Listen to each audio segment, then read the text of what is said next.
Hello everyone and welcome back. In our previous video, we read through Chapter 3, the recognition of the book, The Scarlet Letter, where we find Hester Prynne is up on the scaffold wearing the Scarlet Letter as a mark of her sin. When in the crowd, she notices a mysterious stranger with an Indian companion who comes forward, and he appears to recognize her. The stranger asks for silence and inquires about her situation. When told of her punishment and what she had done, he expresses his surprise at the severity of her punishment. Reverend Dimmesdale comes forward and pleads with her to give up the name of the man that she had committed her sin with. But Hester Prynne remains silent and refuses to give up his name. As the scene unfolds, it shows societal judgment versus personal guilt and its conflicts. With that, we now move on to Chapter 4, titled The Interview.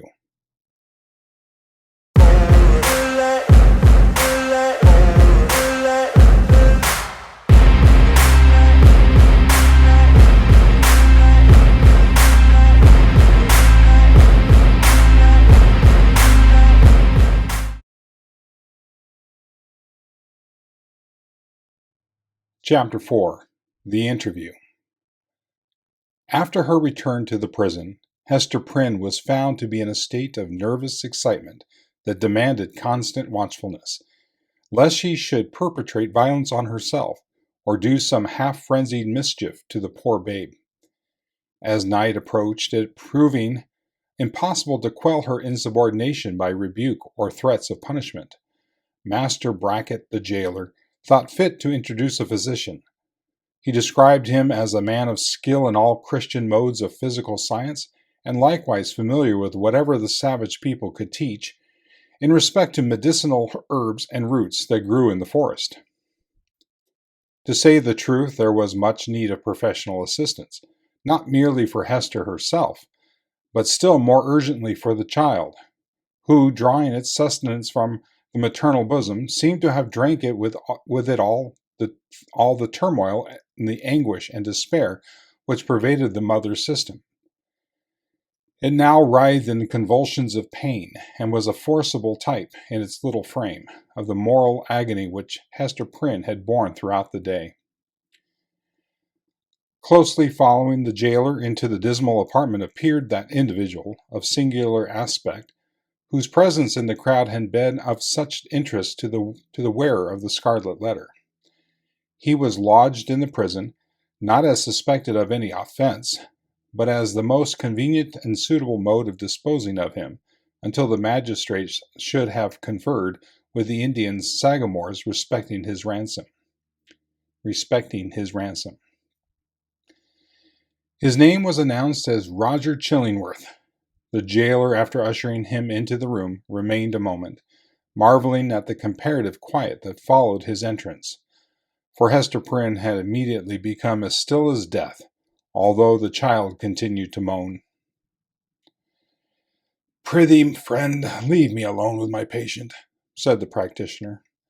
"Trust me, good jailer, you shall briefly have peace in your house, and I promise you Mistress Prynne shall hereafter be more amenable to just authority than you may have found her heretofore." "Nay, if your worship can accomplish that," answered Master Brackett, "I shall own you for a man of skill indeed. Verily, the woman hath been like a possessed one, and there lacks little that I should take in hand to drive Satan out of her with stripes." The stranger had entered the room with the characteristic quietude of the profession to which he announced himself as belonging, nor did his demeanor change when the withdrawal of the prison keeper left him face to face with the woman, whose absorbed notice of him in the crowd had intimated so close a relation between himself and her. His first care was given to the child, whose cries, indeed, as she lay writhing on the trundle bed, made it of peremptory necessity to postpone all other business to the task of soothing her. He examined the infant carefully, and then proceeded to unclasp a leathern case, which he took from beneath his dress. It appeared to contain medical preparations, one of which he mingled with a cup of water. "My old studies in alchemy," observed he, "and my sojourn for above a year past among a people well versed in the kindly properties of simples, have made a better physician of me than many that claim the medical degree. Here, woman, the child is yours, she is none of mine, neither will she recognize my voice or aspect as a father's. Administer this draught, therefore, with thine own hand." Hester repelled the offered medicine, at the same time gazing with strongly marked apprehension into his face. "Wouldst thou avenge thyself on the innocent babe?" whispered she. "Foolish woman," responded the physician, half coldly, half soothingly. What should ail me to harm this misbegotten and miserable babe? The medicine is potent for good, and were it my child, yea, mine own, as well as thine, I could do no better for it." As she still hesitated, being in fact in no reasonable state of mind, he took the infant in his arms, and himself administered the draught. It soon proved its efficacy, and redeemed the leech's pledge.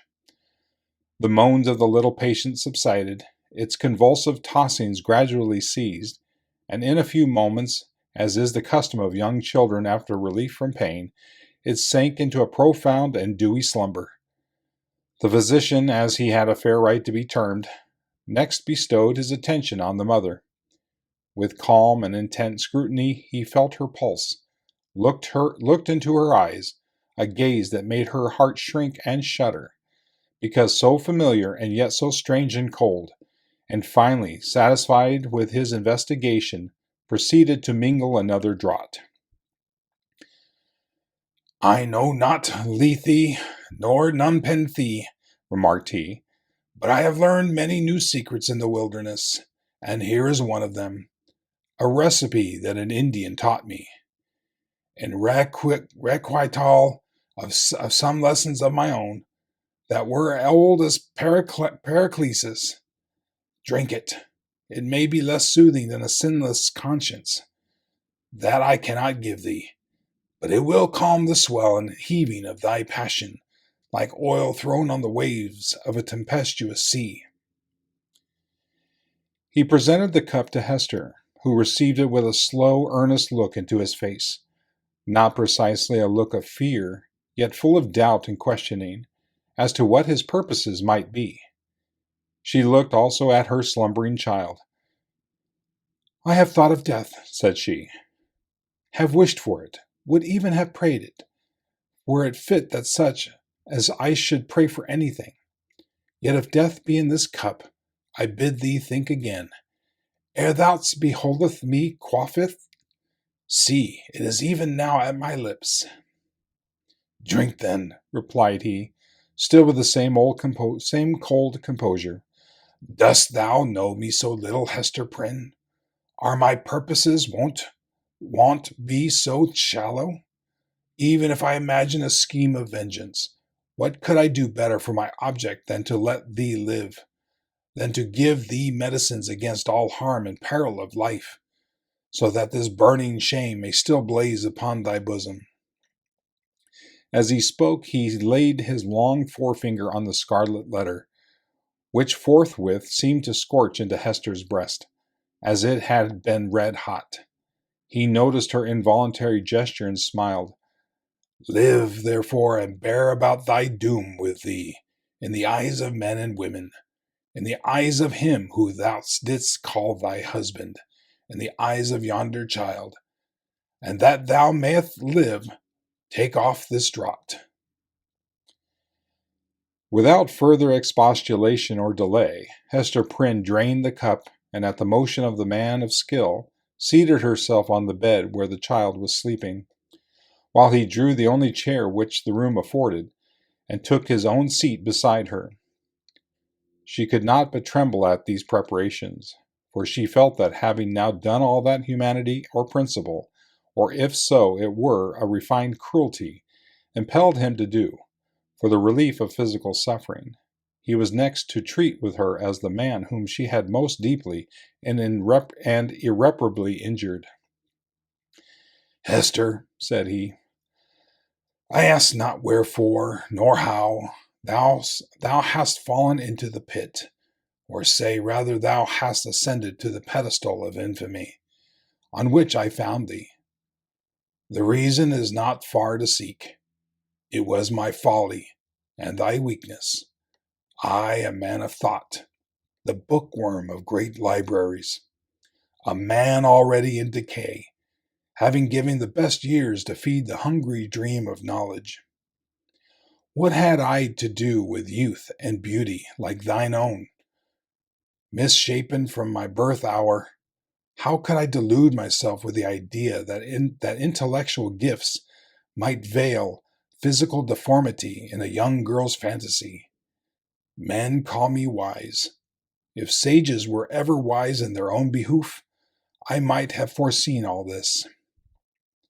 I might have known that as I came out of the vast and dismal forest and entered this settlement of Christian men, the very first object to meet my eyes would be thyself, Hester Prynne, standing up, a statue of ignominy before the people. Nay, from the moment when we came down the old church steps together, a married pair, I might have beheld the bale fire of that Scarlet Letter blazing at the end of our path." "Thou knowest," said Hester, for depressed as she was, she could not endure this last quiet stab at the token of her shame. "Thou knowest that I was frank with thee. I felt no love, nor feigned any." "True," replied he, "it was my folly. I have said it. But up to that epoch of my life, I had lived in vain. The world had been so cheerless. My heart was a habitation large enough for many guests, but lonely and chill and without a household fire. I longed to kindle one. It seemed not so wild a dream, old as I was, and somber as I was, and misshapen as I was, that the simple bliss which is scattered far and wide for all mankind to gather up might yet be mine. And so, Hester, I drew thee into my heart, into its innermost chamber, and sought to warm thee by the warmth which thy presence made there." "I have greatly wronged thee," murmured Hester. "We have wronged each other," answered he. "Mine was the first wrong, when I betrayed thy budding youth into a false and unnatural relation with my decay. Therefore, as a man who has not thought and philosophized in vain, I seek no vengeance, plot no evil against thee. Between thee and me the scale hangs fairly balanced. But Hester, the man lives with who has wronged us both. Who is he?" "Ask me not," replied Hester, looking firmly into his face. "That thou shalt never know." "Never, sayest thou?" rejoined he, with a smile of dark and self-reliant intelligence. "Never know him? Believe me, Hester, there are few things, whether in the outward world or to a certain depth in the invisible sphere of thought, few things hidden from the man who devotes himself earnestly and unreservedly to the solution of a mystery. Thou mayest cover up thy secret with the prying multitude. Thou mayest conceal it, too, from the ministers and the magistrates, even as thou didst this day, when they sought to wrench the name out of thy heart and give thee a partner on thy pedestal. But as for me, I come to the inquest with other senses than they possess. I shall seek this man, as I have sought truth in books, as I have sought gold in alchemy. There is a sympathy that will make me conscious of him. I shall see him tremble. I shall see myself shudder, suddenly and unawares. Sooner or later, he must needs be mine." The eyes of the wrinkled scholar glowed so intensely upon her that Hester Prynne clasped her hands over her heart, dreading lest he should read the secret there at once. Thou wilt not reveal his name? Not the less he is mine, resumed he with a look of confidence, as if destiny were at one with him. He bears no letter of infamy wrought into his garment, and thou dost. But I shall read it on his heart. Yet fear not for him. Think not that I shall interfere with heaven's own method of retribution, or to my own loss betray him to the gripe of human law. Neither do thou imagine that I shall contrive aught against his life. No, nor against his fame. If, as I judge, he be a man of fair repute, let him live. Let him hide himself in outward honor, if he may. Not the less he shall be mine. Thy acts are like mercy, said Hester, bewildered and appalled, but thy words interpret thee as a terror. One thing thou that wotst my wife, I would enjoin upon thee, continued the scholar. Thou hast kept the secret of thy paramour. Keep likewise mine. There are none in this land that know me. Breathe not to any human soul that thou didst ever call me husband. Here on this wild outskirt of the earth I shall pitch my tent, for elsewhere a wanderer, and isolated from human interest, I find here a woman, a man, a child, amongst whom and myself there exist the closest ligaments. No matter whether of love or hate, no matter whether of right or wrong, thou and thine, Hester Prynne, belong to me. My home is where thou art, and where he is, but betray me not. Wherefore dost thou desire it? Inquired Hester, shrinking, she hardly knew why, from this secret bond. Why not announce thyself openly and cast me off at once? It may be, he replied, because I will not encounter the dishonor that besmirches the husband of a faithless woman. It may be for other reasons. Enough it is my purpose to live and die unknown. Let therefore thy husband be to the world as one already dead, and of whom no tidings shall ever come. Recognize me not, by word, by sign, by look. Breathe not the secret, above all, to the man thou wottest of. Shouldst thou fail me in this, beware. His fame, his position, his life will be in my hands. Beware. I will keep thy secret as I have his, said Hester. Swear it, rejoined he, and she took the oath. And now, Mistress Prynne, said old Roger Chillingworth, as he was hereafter to be named, I leave thee alone with thy infant and the Scarlet Letter. How is it, Hester? Doth thy sentence bind thee to wear the token in thy sleep? Art thou not afraid of nightmares and hideous dreams? Why dost thou smile so at me? Inquired Hester, troubled at the expression in his eyes. Art thou like the black man that haunts the forest round about us? Hast thou enticed me into a bond that will prove the ruin of my soul? Not thy soul, he answered with another smile. No, not thine.